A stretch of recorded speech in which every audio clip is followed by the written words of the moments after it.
Assalamualaikum warahmatullahi wabarakatuh. Selamat pagi anak-anak, bagaimana kabarnya hari ini?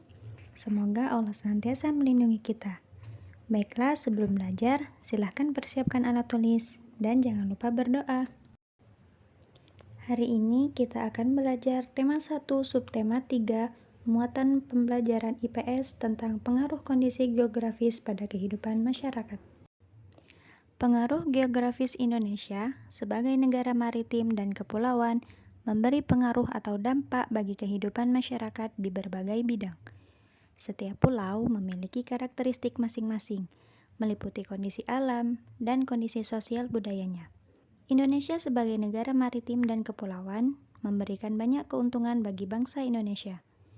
Wilayah laut Indonesia yang luas telah diakui oleh UNCLOS 1982, sehingga Indonesia memiliki kewenangan untuk mengelola sumber daya alam laut yang sangat melimpah.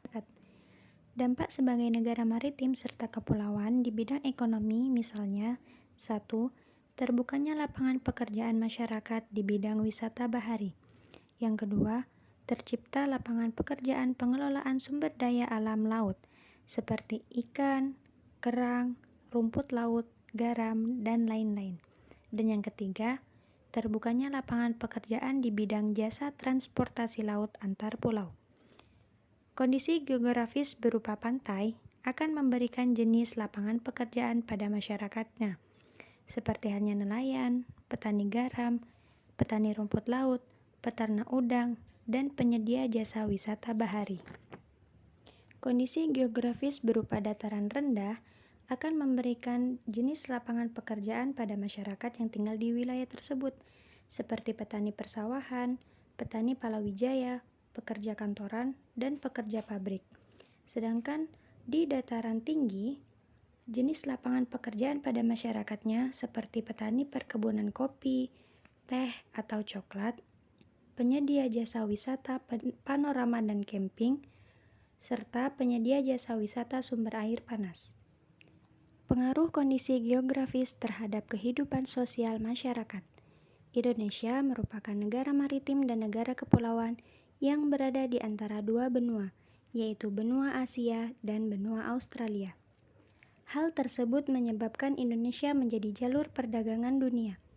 Berikut dampak sebagai jalur perdagangan, seperti terjadinya pembauran, percampuran, dan peleburan nilai-nilai sosial antar pulau dan negara, serta munculnya perkampungan etnis tertentu, seperti Pecina dan Kampung Arab, perubahan perilaku masyarakat yang bergaul karena pengaruh dari luar, kemudian terjadi perpindahan ilmu pengetahuan dan teknologi, serta terjadi perkembangan komunikasi dan interaksi masyarakat seiring kemajuan teknologi pelayaran.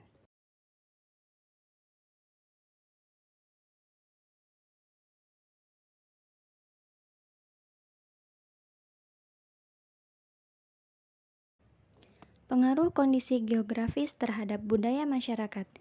Indonesia merupakan negara kepulauan yang terbentang dari Sabang sampai Merauke. Masing-masing daerah memiliki budaya yang berbeda. Kondisi sebagai negara kepulauan memberi dampak budaya, seperti beragamnya budaya di Indonesia, terjadinya akulturasi atau percampuran budaya asing dengan budaya lokal, serta perkembangan seni budaya masyarakat. Pengaruh kondisi geografis terhadap transportasi masyarakat. Transportasi adalah perpindahan manusia atau barang dari satu tempat ke tempat lainnya. Negara Indonesia merupakan negara maritim dan kepulauan. Hal ini memberi dampak di bidang transportasi, seperti pembangunan pelabuhan untuk transportasi antar pulau jalur laut, serta pembangunan bandara jalur udara, dan terjadi perkembangan industri pesawat dan kapal.